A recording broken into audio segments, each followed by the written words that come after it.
But for once, the words you hear before you today, I've crafted myself, and not by some long dead playwright. Ever since it was announced a month and a half ago that I had the honor of receiving this distinction, everyone I've talked to made sure to offer advice on how to write this speech. And, not surprisingly, it all seemed to be the same thing. Keep it funny, and keep it short. I can't guarantee this will be funny, that's up to you to decide. But I've said from the beginning that I'll only make the speech long enough until my mother cries. And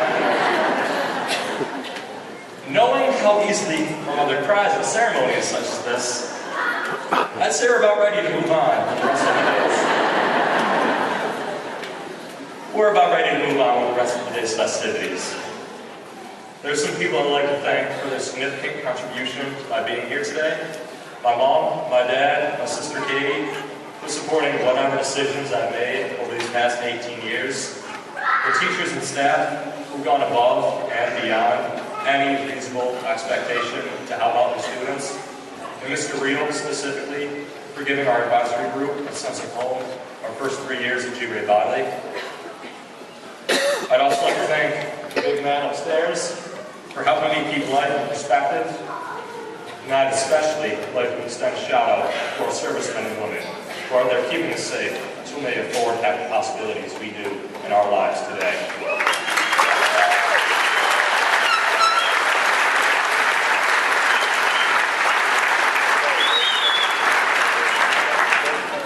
Life is too short to not enjoy what you are doing. And these brave men and women protect us so we can focus on achieving our own personal dreams.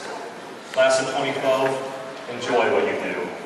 Time spent being upset is time wasted. Time is something we can't buy more of. There's an old term to describe this philosophy: carpe diem, seize the day. Now, I'm not a doctor, but I believe that philosophy is referred to these days as a YOLO.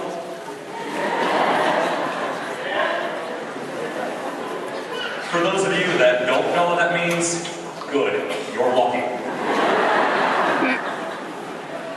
There's a motto I heard a while back, and I believe it relates to where we are in our lives today. Learn from the past, live for the present, and hope for the future. Every day we wake up is a gift, not a given. Let us not take for granted the time we have together now, because realistically, we may never have this time again. And as we follow our own paths in our lives, wherever our paths take us, may we always remember these moments, as it is these moments that have truly prepared us for life. While we may have spent time cramming our heads with technical elements and English synonyms, our time in high school has taught us more than that. The interactions we have had with one another have not only prepared us as students, but prepared us as people. Through a mix of the good, the bad, the ugly, funny, we are the people we are today due to our interactions over the past 13 years of schooling. While someday we may look back and not remember the specific events that made us laugh or cry together, these moments were the essential building blocks to the individuals we have and will become. For that reason, my fellow seniors, I am proud to say you were a part of my life, and I hope you feel the same way too. I joked around earlier that I would only make the speech long enough to the point where I could make my mother cry. And then end it there, as not to keep anyone here any longer than necessary.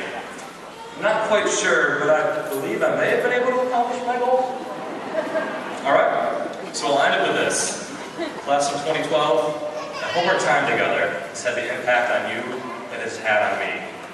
I wish you the best of luck with all future endeavors, and in the words of Suzanne Collins, the author of the award-winning Hunger Games trilogy, may the odds be ever in your favor.